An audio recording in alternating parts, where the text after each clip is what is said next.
Hai guys, ketemu lagi sama gue Yoka. Kali ini kita mau ngomongin tentang klub belajar, course Udemy, build a backend REST API with Python and Django Advanced.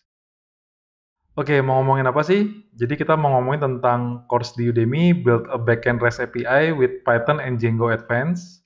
Ini ada linknya ya, bisa dilihat juga di deskripsi gitu. Dia yang bikin ini Mark Winterbottom sama Brock Rutherford. Total durasi ini sekitar 10-an jam ya course-nya. Dan ratingnya ini 4,6 di Udemy untuk 6 ribuan review ya. Dan waktu itu gue belinya itu harganya 99.000 rupiah. Lagi diskon. Oke, mungkin kayak kenapa sih gue ikut course ini? Karena gue butuh buat make Python dan Django di kantor. Ini case-nya buat REST API ya, dan admin atau back office. Dan sialnya, buku-buku atau tutorial yang biasanya fokus ke Django itu, dia buat Django keseluruhan ya, termasuk view-nya ya. Sedangkan gue lagi butuh yang emang buat REST API aja. Dan gue juga pengen tahu gimana sih caranya develop Python ini pakai Docker dan tooling lainnya ya, yang another goodies-nya. Sama gue pengen tahu kayak praktek CI/CD buat Python Django ini kayak gimana sih, gitu. Jadi ini alasan kenapa gue waktu itu beli course ini ya. Nah, untuk isi kelasnya ini kurang lebih yang pertama ada eh, bikin Django REST API pakai Django REST Framework ya. Dan Django-nya ini yang dipakai ini buat Django LTS-nya versi 3-an. Dan dia akan ada development dan deployment Django pakai Docker. Terus ada juga gimana caranya ngelinting dan setup GitHub Action. Sama ada automatic docs generation pakai Swagger gitu. Terus dia juga isinya tentang resepnya ini dia bikin recipe apps ya. CRUD biasa, create, read, update, delete. Terus ada filteringnya, ada image upload, ada multiple relationship, one to one to many, dan lain-lainnya ya. Terus ada Django admin sama simple authentication. Dia juga ada TDD pakai Django Test Framework. Terus buat deployment-nya dia ada pakai AWS EC2. Dia ini kayak virtual private server ya. Dan di akhir juga akan diliatin gimana caranya kita update Django dari versi 3 ke versi 4. Yang gue suka dari course ini tuh apa sih? Yang pertama, yang menarik itu adalah karena dia itu production setup ya. Dia ada kontainernya, ada swaggernya gitu. Jadi nggak cuma bikin REST API yang CRUD biasa terus works, itu enggak. Terus dia juga ada TDD. Yang gue senang itu dia sebelum dia coding, dia selalu bikin tesnya dulu gitu. Jadi bikin tesnya dulu, fail, baru coding. Dan dia juga nge-cover semua operasi CRUD ya. Dari create, read, update, delete-nya, dan banyak jenis relationship-nya ya. Ada one to many to many gitu. Dan dia juga ngajarin kayak gimana sih cara kita nge-setup CI/CD pakai GitHub Action.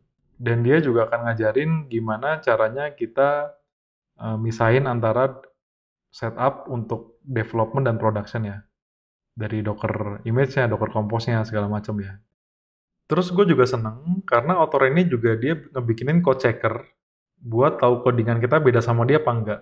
Gue nggak pernah pakai di course ini ya, cuman biasanya kan salah satu masalah kalau kita ikut online course yang coding itu ya, itu kadang-kadang ada, oh ini code-nya nggak working nih, nggak jalan, kenapa sih nggak jalan itu? Itu kadang-kadang suka bingung kan, apalagi kalau buat pemula ya.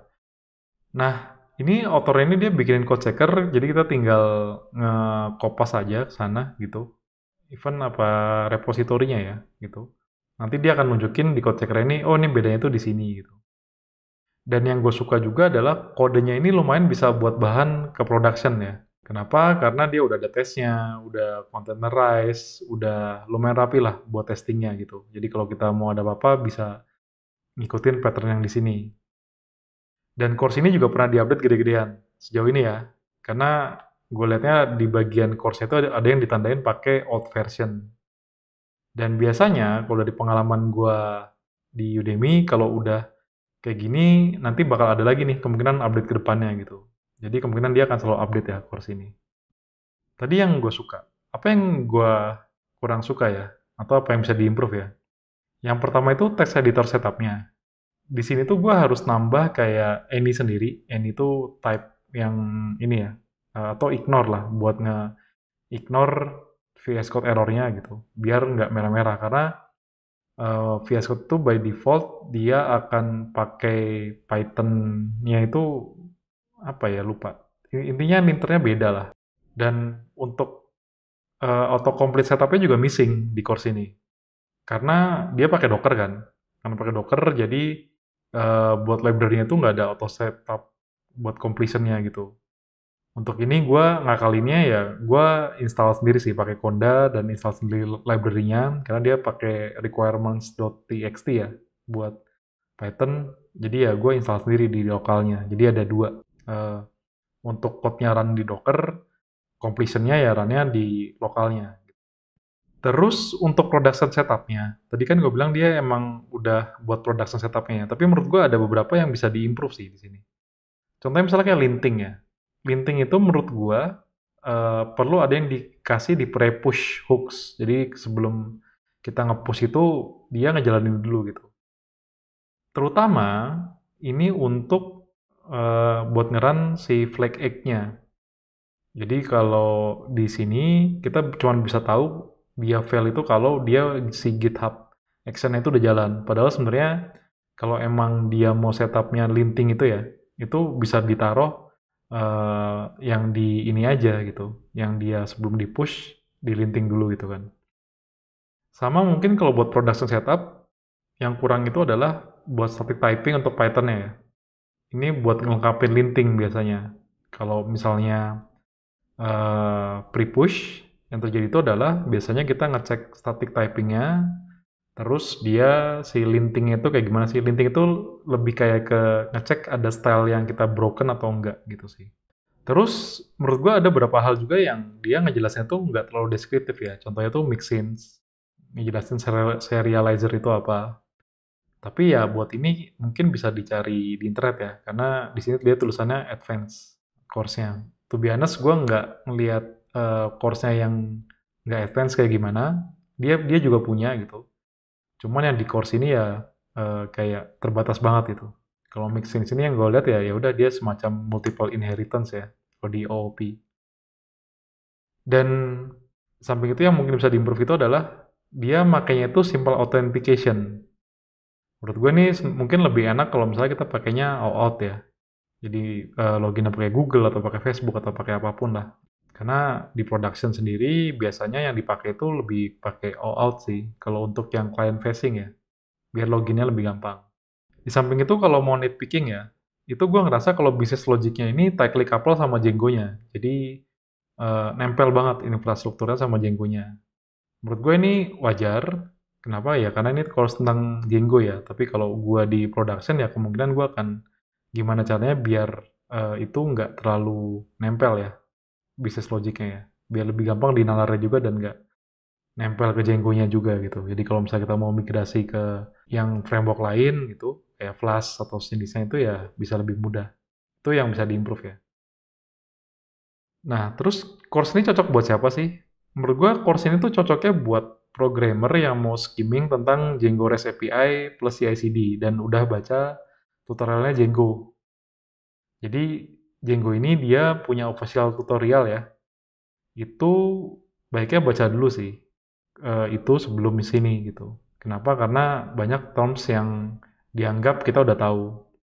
Yang kedua, ini juga cocok buat programmer Django yang pengen lihat tentang praktek CI/CD Django dan goodies productivity tools buat REST API pakai Django. Kayak tadi ada koneksi ke Swagger, automatically generated ya, Swagger-nya itu. Jadi bayangin kalau kita di Django itu, kita ada modelnya. Modelnya ini nanti dia akan dipakai oleh Django untuk nge-generate database-nya dan lain-lainnya ya. Itu juga akan otomatis di-generate untuk ngebikin si Swagger-nya. Jadi kalau kita mau nyobain API-nya segala macam itu jadi lebih gampang ya buat itu gitu. Dan ini nggak cocok buat siapa?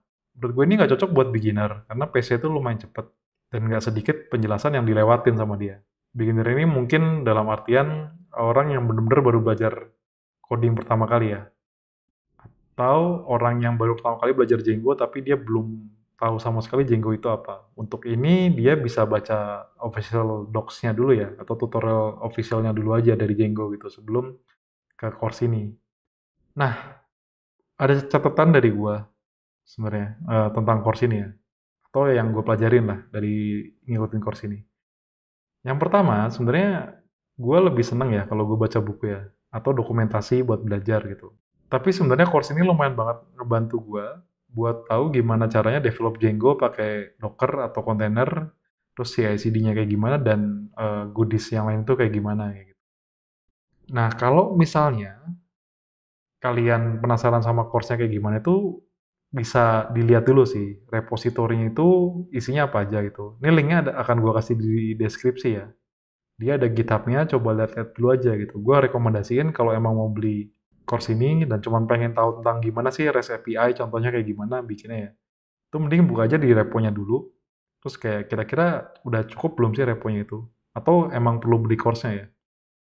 Jadi kalian bisa ini juga apa namanya tahu sebelum beli gitu. Karena reponya ada di sana dan yang akan di-develop di course-nya ya akan seperti yang ada di sana gitu, nggak kurang nggak lebih.